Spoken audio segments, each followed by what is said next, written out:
The Dalai Lama once said, "When educating the minds of our youth, we must not forget to educate their hearts." As a pre-service teacher and a first-year education student, my views on my personal philosophy seemed non-existent. I started researching philosophers and didn't understand how I could create any pedagogy or philosophy similar to such of Plato or any other well-known philosopher. Then came a mix of emotions: excitement, conscious incompetency, and fear. When I thought about it deeper, I realized that these are just some of the feelings some of my students could feel on their first day of entering my classroom. It made me realize and think about what I wanted my classroom to feel like, look like, and sound like, and what my educational philosophy is. The best way for me to metaphorically describe my ambition for my educational philosophy would have to be that I want my classroom to be a nursery. And no, I do not mean where babies go to nap. I mean a safe, refreshing, and forever growing plant nursery. You might be thinking, how do plants and educating young humans connect? Or how does this even relate to my educational philosophy? That is what I, Michaela Fenter, will be trying to explain throughout the next 5 minutes. I want you to imagine that each of my students is a different plant, growing or learning at a different rate, needing assistance at certain times or stages, and each with their own identity and potential. As I mentioned before, each plant or student is unique. In my classroom, I want to challenge all mythical or social norms and stereotypes to create a community that thrives off inclusive communication. I want to accept all my students despite their past. Each plant has pre-established roots before coming to the nursery. Just like students in a classroom, each student has a different variety of values, religions, or perspectives formed from family, community, or social influences.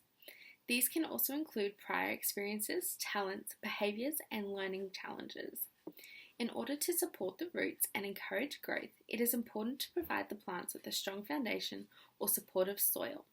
Standard 4 of the Australian Professional Standards for Teaching is to create and maintain a supportive and safe learning environment. And as Nell Nodding stated, the student is infinitely more important than the subject matter. This to me means that prior teaching the subject matter, I will ensure that the students are in a safe and supportive environment, which will generate successful and critical thinkers while still encouraging authenticity via engaging learning. I want to have a strong sense of community within my classroom and form a relationship pedagogy around teaching students and peers. I will encourage collaborative and constructive conversation models of learning through traditional and transformative texts and learning strategies. All the plants need the right level of attention depending on their own personal needs. For example, I know that some plants need to be watered by the roots and need a whole jug weekly, whereas others need to be watered by the leaves and only the smallest amount once a month. Standard 1 of the Australian Professional Standards for Teaching is know your students and how they learn.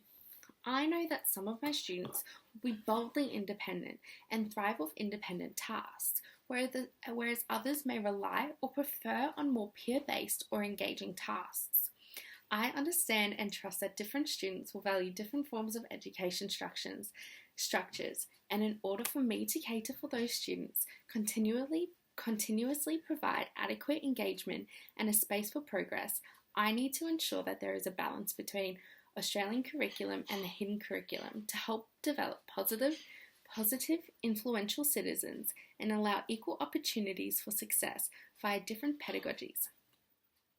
Bell Hooks notes that education is a place that is self-sustaining, mind-expanding, a place of liberating mutuality where students and teachers work in partnerships.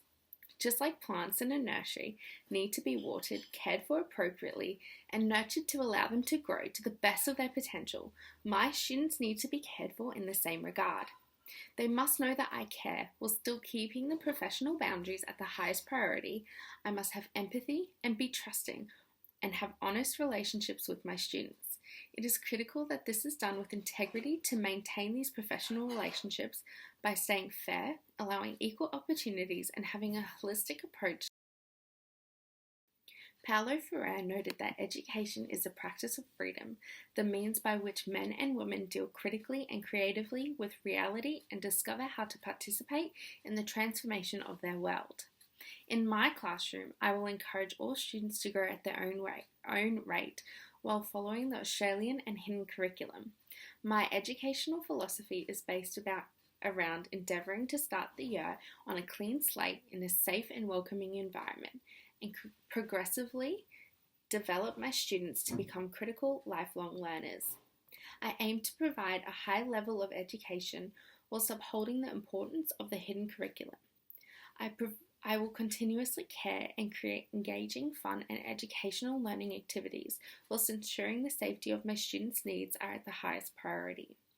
Although I am a first-year education student and have many years before I have my own nursery or classroom, I am excited and passionate about watching my students in the future grow to their fullest, create strong values and behaviours, as well as develop a love for learning.